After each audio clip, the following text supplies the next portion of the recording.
നമുക്കിന്ന് ചെമ്മീൻ റോസ്റ്റ് ഉണ്ടാക്കാം കേട്ടോ. അപ്പോൾ ചെമ്മീൻ റോസ്റ്റ് ഉണ്ടാക്കാൻ ഞങ്ങൾ ആദ്യം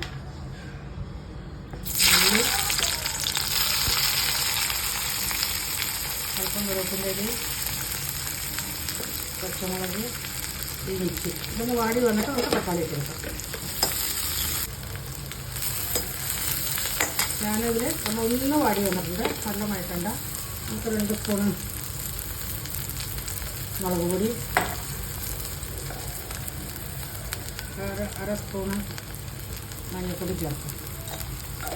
ഇതിലേക്ക് അല്പം കായം ചേർക്കും കേട്ടോ. അപ്പോൾ നമ്മൾ ചെമ്മീനിടുമ്പോൾ ചെമ്മീനൊരു തരം ഇതുണ്ടെങ്കിൽ അത് മണം ഉണ്ടെങ്കിൽ പോയി കിട്ടും നമുക്ക്.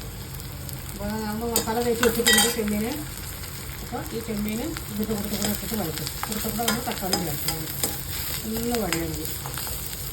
ഇതിലൊന്ന് ഈ ചെമ്മീൻ മസാല തേച്ച് വെച്ചാണ് അല്പം ഉപ്പും മുളക് പൊടിയും തേച്ച് വെച്ച ചെമ്മീൻ്റെ ഇതാണത്. അത് നമ്മൾ ഇടുന്നുണ്ട്. അതിൻ്റെ കൂടെ തന്നെ ഇത് വെള്ളം വരും. ഇപ്പോൾ ചെമ്മീന് വെള്ളം വരില്ലേ, അപ്പോൾ നമ്മൾ ഈ തക്കാളിയും കൂടി ചേർത്ത് രണ്ടും കൂടെ ഒന്ന് മിക്സ് ആവാൻ വയ്ക്കുന്നുണ്ട്. അപ്പോൾ തക്കാളിയുടെ പുളിയിൽ ചേരും.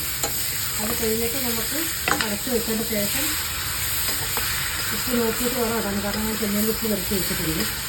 അപ്പോൾ അതിന് കുടിക്കേണ്ട ശേഷം നമുക്ക് ഉപ്പ് കൂടി നോക്കിയിട്ട് ഒരു വട്ടം കൂടി ഉപ്പിടേണ്ടി വരും. നമുക്കതൊന്ന് ആയതിൻ്റെ ശേഷം അടച്ച് വെക്കാം.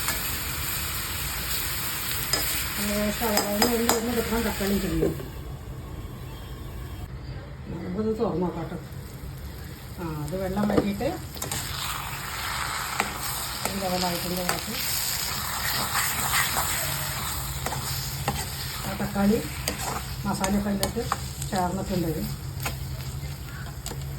നമുക്കൊരു ശകലം ഉപ്പ് ചേർത്ത് കൊടുക്കണം. കാരണം നമ്മൾ ആ പുളിയിൽ പെരട്ടി വെച്ചാലല്ലേ ഉപ്പ് ഇട്ടിട്ടുള്ളൂ.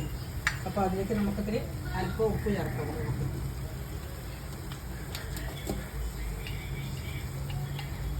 മസാലയ്ക്കിട്ടുള്ള ഉപ്പ് ഇട്ടിട്ടില്ല. ഇതിൽ നമ്മൾ ഇനി അല്പം ചെറുനാരങ്ങയുടെ നീര് ഒഴിച്ച് കൊടുക്കും. അത് നല്ലൊരു ഫ്ലേവറുണ്ട്. നമ്മളത് പിഴിഞ്ഞ് വെച്ചിട്ടുണ്ട്. പക്ഷേ കേരളം ചേർത്ത് വെക്കും. അപ്പോൾ നമ്മൾ പച്ചമുളകിൻ്റെ ഇല ഇത് കൂടി ഇട്ടിട്ട് ഗാർണിഷ് ചെയ്തിട്ടുണ്ട്. അപ്പോൾ സ്റ്റവ് ഓഫ് ചെയ്യുന്നു. കമൻറ്റ് ഇട് കാലം മാറി. അപ്പോൾ ഗാർണിഷ് ചെയ്തിട്ടുള്ള ഇത്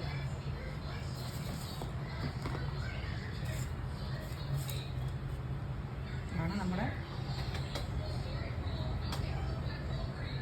ചെമ്മീൻ ഫ്രൈ റോസ്റ്റ്, ചെമ്മീൻ റോസ്റ്റ്.